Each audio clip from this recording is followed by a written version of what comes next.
And welcome everybody to another edition of the GSMC Sports Podcast brought to you by the GSMC Sports Network. As always, I'm your host Kenneth Gruenfelder, and it's great to have you guys here on this. Wow, what a great start to the show on this Wednesday, March 19th. We have a lot to cover on the show today. Before I get into all that, just want to remind you guys, as always, and nothing is cooperating with me right now. Um, Tip or donate and get your comments recognized. Make sure to hit that super chat button in the chat if you want to see me acknowledge any thought or comment you may have throughout the live broadcast. Makes the show more lively, more entertaining between myself, the host, and you guys, the viewers. We appreciate you guys' viewership each and every day. So any contribution you can make to the show means the world to us as we put out content for you guys each and every day. And also, the other way to help out the show is by going to the link at the bottom of the show segment on the ticker, gsmcpodcast.net. That is gsmcpodcast.net. So let's get into what we are going to discuss for today. So we are going to start off the show. We are going to talk about the best offseason moves so far around the NFL. What moves that I think were the best. And then in the second part of the show, we'll talk more about the Mavericks, as it is being reported that it's possible they could forfeit games because they might not have enough players um, to play games, because you need 8 players, and the amount of injuries that they've had, uh, it's possible that down the line, maybe if they don't have enough players, they could end up forfeiting games, and they also can't bring in anybody from the outside to sign. So that's an interesting development, and we'll also talk about the college games from last night as well, the St. Francis Alabama State game, as well as the Tar Heels and the Aztecs, as North Carolina really put their stamp on that game last night, and they showed that, hey, you may say we might not deserve to be in the tournament. Well, we're in it, so deal with it, because that's what that performance showed me last night. And then in the third part of the show, we'll talk about the Packers. I wanted to talk about their offseason because there is one area that they need to address now with the draft coming up. Now, they did sign McCole Hardman last night, but I wanted to get into exactly what they need to address, which, based off of what I just said, you kind of know where I'm going with that. We'll also talk about the Tokyo series with the Cubs and the Dodgers. Dodgers winning 6-3. Shohei Ohtani homered.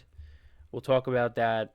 And then in the final part of the show, I will do my season overview on the Jets. So I apologize for that wacky opening. So I was trying to fix the thumbnail on YouTube. So while the open was playing, I figured, all right, I'll do some behind the scenes stuff and fix the thumbnail. So I did that, right? And then I go back into to stream, and all of a sudden I see my face, on the intro. So you guys saw me before I went live there. I didn't think that was going to happen, but that's what happened. And then, of course, the common camera issues that we deal with on the show here. But, it is what it is. All right, I think we're good now. So, yeah, that was probably one of the craziest openings to the shows that I've done here so far. But we're ready to go. So let's talk about the best offseason moves so far in the NFL. What moves did I really like? Now, of course, you see Devontae Adams on the screen, so he's going to be mentioned.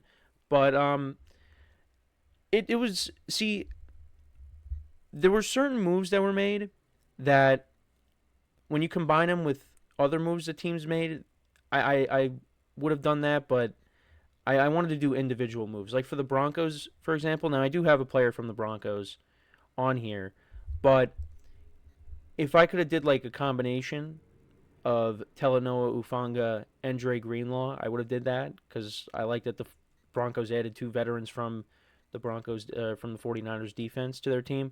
But I did put Evan Ingram here. I like the signing of Evan Ingram. Bolt Up in the chat says, what's up? If you're still in the chat, What do you think of the Chargers offseason?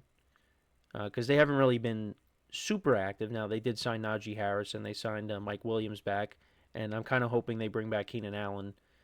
Um, he's still there, still available. So we'll see if they end up doing that. But let me know what you think about the Chargers offseason if you're still in the chat. But anyways, I like the move that the Broncos made bringing in Evan Ingram.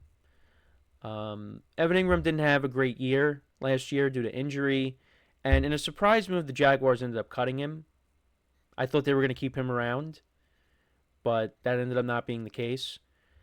But I think, for the Broncos, your defense, very good last year. The offense was a surprise with Bo Nix.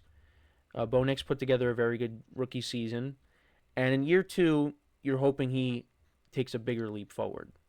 And bringing in Evan Ingram, who's an athletic tight end, and I think could be a red zone target for Bo Nix, a guy that you could throw to in the middle of the field. I think Evan Ingram can bounce back. Now, tight end could be an area that the Broncos still address in the draft because there are a couple of young tight ends out there that they can maybe pursue. But I do like that move because that adds another weapon to this offense. And, you had Adam Troutman at tight end last season, he's a Sean Payton guy, from New Orleans. But bringing in another weapon for this offense, I think is really going to, help Bo Nix. And this offense is going to be even better going into year 2. The running back situation they need to address. Maybe they add another receiver. I like what I saw out of Marvin Mims, but I thought bringing in Evan Ingram was a pretty good move, in my opinion. So I like that move. Then we move on. And another move I liked, this is on the defensive side, and that's the Cardinals bringing in Josh Sweat. I like that move. The Cardinals' defense, weakness of the team last year, defense was not great. Now, obviously, Josh Sweat is one guy, so one guy's not going to turn around an entire defense. But I do think that he is going to, make a difference on this defense. And he's going to be able to be a guy that gets after the quarterback and wreak havoc. Now, the thing you worry about is, you're going from the Eagles' defensive line, which, we saw the performance that they put on in the Super Bowl. And that performance got guys like Josh Sweat and Millen Williams paid. Now you wonder if they go to a team that's not as loaded when it comes to rushing the passer, is that going to impact you in a negative way? Now it could, but the Cardinals did need help at that position. And maybe in the draft, that's something they address as well. I think the Cardinals, I think, could be a team that goes defensive heavy. Unless, maybe they go offensive line. I'm just throwing things out there. Because Kyler Murray, they're going to stick with him at quarterback. You got Marvin Harrison Jr. You paid James Conner last offseason. You have Trey McBride. I think the defense needs some work. Now, they could add another weapon. They could. But I think defense could be what they address. They go defensive heavy in their draft. Boltup said it was all right. Yeah, I was hoping for them to do a little bit more, but I think you expect Harbaugh to do a lot in the upcoming draft. Like I said, I would like to see the man Keenan Allen. I think that'd be interesting. Bring him and Mike Williams back after letting them go. So yeah, I do like the Josh Sweat signing for the Cardinals. I also put DK Metcalf to the Steelers on my list. Steelers' receiving core was lacking outside of George Pickens. I like what I saw out of Calvin Austin. I've said that several times on the show. But I think adding DK Metcalf to this offense, it makes a difference.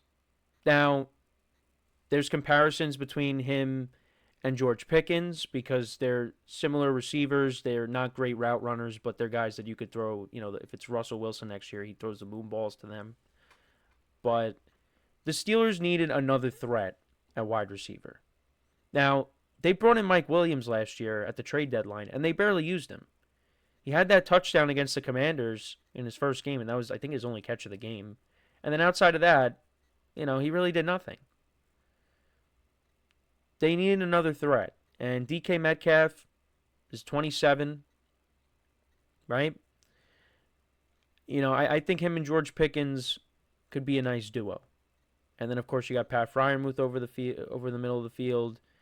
I think it opens up, the offense for you to an extent. Now, the other thing, too, is who's going to be playing quarterback? Who's going to be playing quarterback for the Steelers? I mean, you got Mason Rudolph. Is Mason Rudolph going in as the week 1 starter the way things are going right now? Could be. And Steeler fans might actually be happy about that because they want the team to not, well, at least, the ones that I interact with. They want the Steelers to be bad so they could pick in the top 5 and get a top quarterback. And next year, the quarterback class is better. And the Steelers have had problems trying to find quarterbacks. Trying to find the right quarterback since Ben Roethlisberger retired. So, yeah, I like the DK Metcalf move.